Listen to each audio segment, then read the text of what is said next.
এখন বাজে 4:30 আর আমরা এখন বাড়ি থেকে জাস্ট বেরোচ্ছি বকখালির উদ্দেশ্যে। তো আমরা বসিরহাট থেকে বকখালি যাচ্ছি স্কুটি করে। আমাদের সমস্ত জার্নিটা তোমাদের সাথে এই ভিডিওর মাধ্যমে শেয়ার করছি, তো তোমরা ভিডিওটা শেষ পর্যন্ত দেখতে থাকো।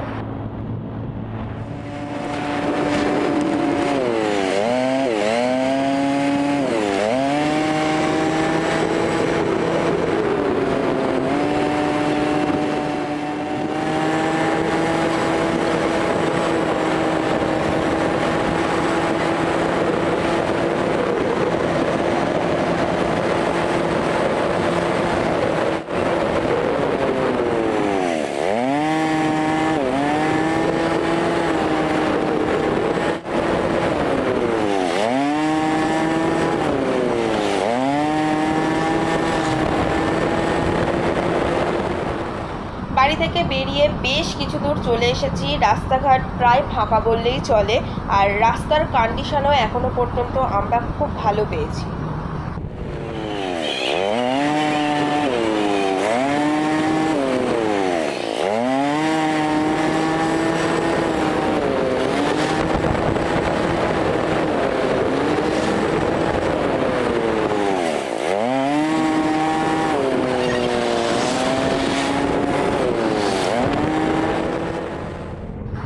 আমরা এখন মালঞ্চ ব্রিজের ওপর দিয়ে যাচ্ছি, আর এখানকার ভিউটা দিনের বেলা সত্যি খুব সুন্দর লাগে। আমি মোটামুটি এখান থেকে যতবারই যাতায়াত করেছি ব্রিজের ওপর একটুখানি দাঁড়িয়ে ভিউটাকে এনজয় করেই তারপর গেছি। তো যেহেতু এখন রাত্রেবেলা দেখতেই পাচ্ছ পুরো অন্ধকার, তো ক্যামেরায় কিছুই দেখা যাচ্ছে না। যেদিন আমরা বকখালি থেকে ফিরবো, যদি দিনের বেলায় ফিরি, তো অবশ্যই এই ব্রিজের ওপর দাঁড়িয়ে তোমাদেরকে একটু অন্তত দেখিয়ে দেবো এখানকার ভিউটা। তো এখন কিছু করার নেই, আপাতত আমরা বাড়ি থেকে অনেক দূরই চলে এসেছি। রাস্তাঘাটের কন্ডিশন সত্যি ভালো, তো এখনও পর্যন্ত কোনো সমস্যা হয়নি। আমরা এগিয়ে যাচ্ছি, তো ভিডিওটা দেখতে থাকো।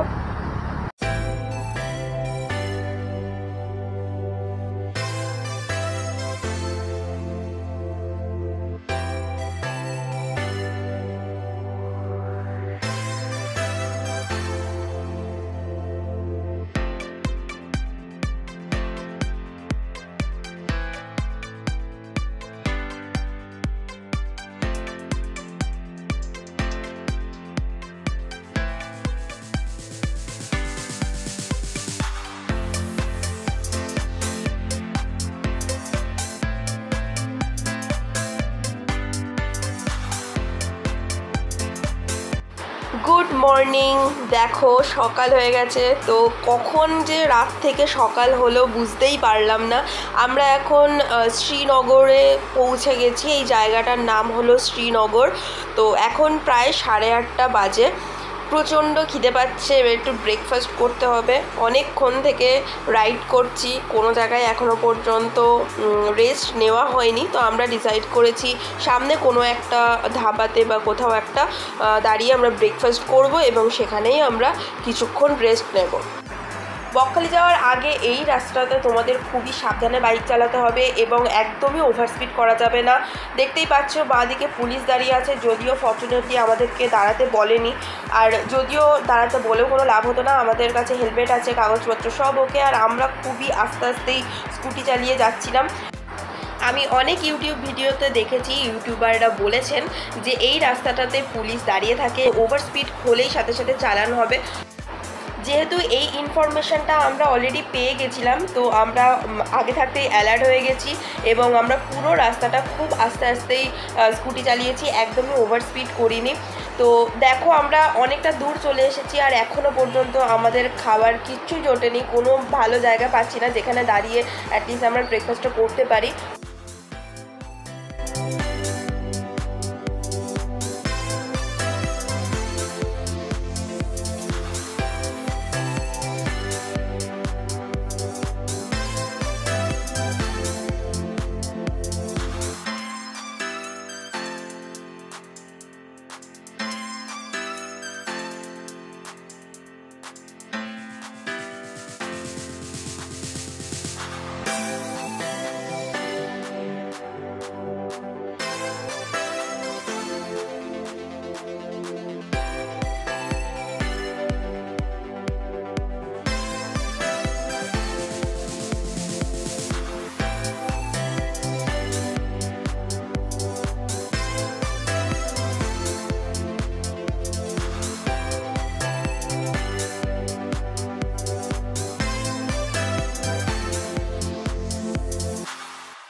সামনে একটা ধাবা দেখতে পাচ্ছি, অনেকক্ষণ পরে একটা ঠিকঠাক খাবার জায়গা পেলাম।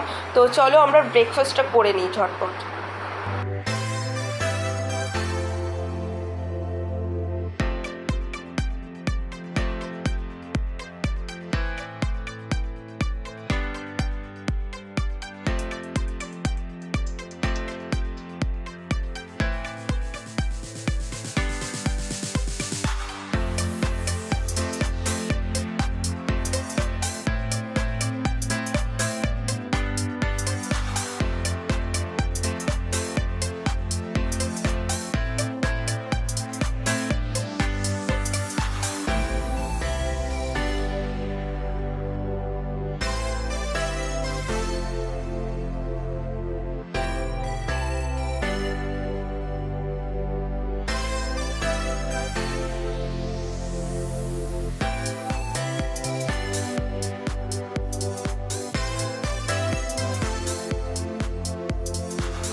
ফাইনালি আমাদের ব্রেকফাস্ট কমপ্লিট। আমরা সুন্দরবন ফুডস নামক ধাবা থেকে ব্রেকফাস্টটা করলাম, তোমরা ভিডিওতে নিশ্চয়ই দেখেছো। আমরা আলু পরাঠা নিয়েছিলাম, আর আলু পরাঠার টেস্ট সত্যি দারুণ ছিল। 30 টাকা করে পিস ছিল, আমরা দুজন এক পিস করে নিয়েছি। তো 30-60 টাকায় আমাদের ব্রেকফাস্ট কমপ্লিট হয়ে গেছে। আমি যা দেখলাম ওখানকার খাবারের টেস্ট সত্যি ভালো, অনেক কম দামে অনেক ভালো টেস্টের খাবার পাওয়া যায়। তো তোমরা যারা বকখালি যাচ্ছ একবার নিশ্চয়ই ট্রাই করে দেখো। আমরা সকাল থেকেই একটা ঠিকঠাক খাবার দোকান পাচ্ছিলাম না, ফাইনালি আমরা একটা ঠিকঠাক খাবার দোকান পেলাম এবং সেখানকার ব্যবহার এবং ওখানকার খাবারের টেস্ট সব কিছু খুবই ভালো ছিল। এবার আমাদের স্কুটিটারও খিদে পেয়ে গেছে, তো তাকেও একটু খাওয়াতে হবে, না হলে আমাদেরকে বকখালি পর্যন্ত নিয়ে যাবে না। তাই সেই জন্য আমরা এখন পেট্রোল পাম্পে চলে এসেছি, ওকে এখন পেট ভর্তি করে পেট্রোল খাওয়ানো হচ্ছে। এরপর আমরা বকখালির দিকে আবার রওনা দেবো।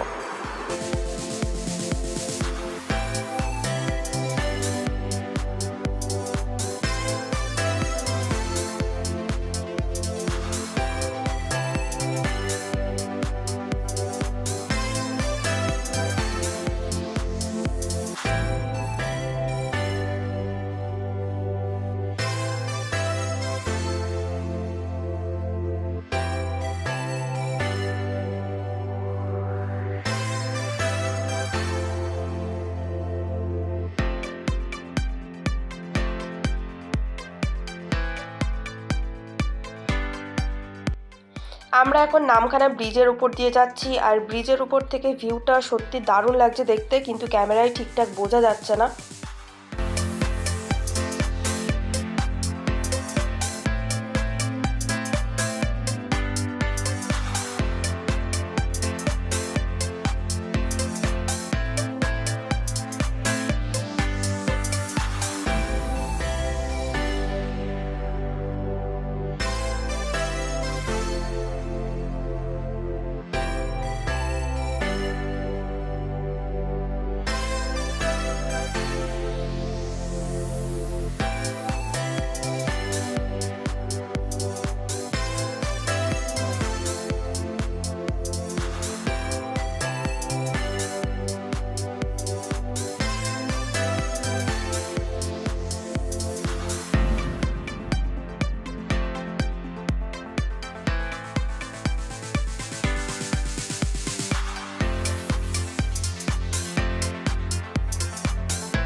দেখো আমরা বকখালি ঢুকে পড়েছি। সামনে যে টাওয়ার দুটো দেখছো এটাই তার সাক্ষী। আমরা বকখালি চলে এসেছি। কিছু দূর যাওয়ার পরেই আমাদের হোটেল পেয়ে যাব। তো আমরা হোটেল অলরেডি বুক করে এসেছি। তো চলো এগিয়ে যাওয়া যাক।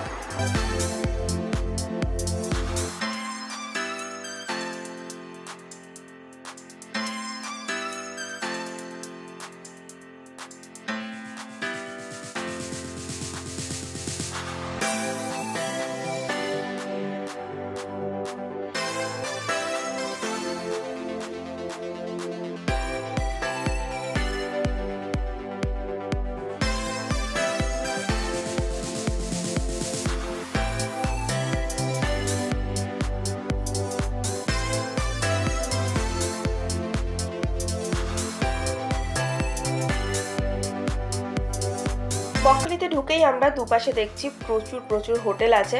তো আমাদের যেহেতু হোটেল বুক করা আছে আমরা নিজেদের হোটেলের দিকে এগিয়ে যাচ্ছি। যারা অলরেডি বকখালি ঘুরে গেছো আর ভিডিওটা দেখছো তারা অবশ্যই আমাকে কমেন্টে জানাবে যে তোমরা এখানকার কোন হোটেলে ছিলে।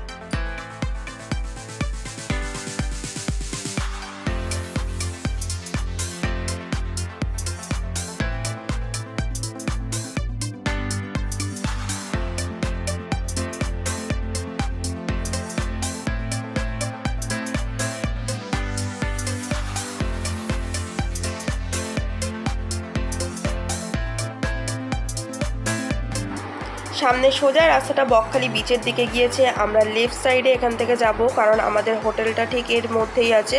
তো আমরা এই রাস্তা দিয়ে এগিয়ে যাব এবং সামনে কিছু দূর যাওয়ার পরেই আমাদের হোটেল পড়বে। আমাদের ম্যাপে তো আপাতত সেটাই দেখতে পাচ্ছি। তো চলো এগিয়ে যাওয়া যাক।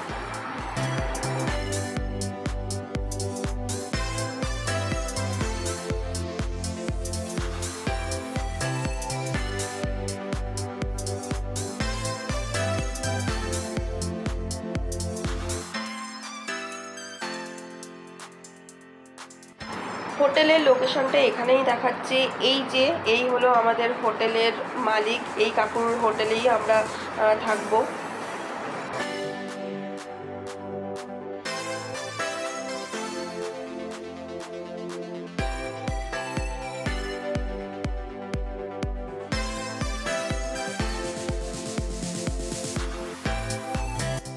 এই হলো আমাদের হোটেল, আমরা এখানেই স্টে করব। হোটেলের নাম হলো হোটেল জীবন সাথী, আর এটা খুবই একটা বাজেট ফ্রেন্ডলি হোটেল। আমরা 200 টাকায় এখানে রুম পেয়ে গেছি। এখানকার রুম ভাড়া 200 টাকা থেকে স্টার্ট হচ্ছে, আর যখন সিজন থাকে তখন 300 350 হয়ে যায়। তবে এখানকার কাকুটার ব্যবহার এতটাই ভালো, তোমরা যদি বার্গেন করো আশা করছি তোমরা 200-250-এর মধ্যেই রুম পেয়ে যাবে। হোটেলটা যেহেতু নতুন হয়েছে সেইভাবে কোনো বুকিং ছিল না, প্রত্যেকটা রুমই খালি ছিল। তো আমরা প্রত্যেকটা রুমই ঘুরে ঘুরে দেখছিলাম যে কোন রুমটা বেটার। তো সবকটা রুমই একই রকম টাইপের। তো আমরা প্রত্যেকটা রুম দেখছোই তোমরা, আমরা এখানে দেখিয়ে দিচ্ছি। প্রত্যেকটা রুম দেখো একই ক্যাটাগরির মধ্যে। তো লাস্টে গিয়ে আমরা এই রুমটা সিলেক্ট করলাম, কারণ এই রুমটার পাশেই হচ্ছে গ্যারেজ আছে, ওখানটাতে আমাদের স্কুটিটা রাখা আছে। তো আমরা এই রুমটাই হচ্ছে সিলেক্ট করেছি যাতে আমরা জানলা দিয়ে স্কুটিটা দেখতে পারি। ভিডিওটা এখানেই এন্ড করছি, কারণ ভিডিওটা অনেকটা লং হয়ে গিয়েছে। তো আমাদের যে বিকেলের যে পার্টটা আছে সেটা আমাদের নেক্সট পার্টে আসবে। আমরা এখানে বিকেলে কি করলাম সেটা তোমরা নেক্সট পার্টে দেখতে পাবে। তো ভিডিওটা লাইক শেয়ার করে দিও, চ্যানেলটা সাবস্ক্রাইব করে দিও, আর কমেন্টে জানিও কেমন লাগলো। খুব তাড়াতাড়ি সেকেন্ড পার্টও চলে আসবে, সবাই একটু ওয়েট করো। তো সবাই খুব ভালো থেকো, টাটা।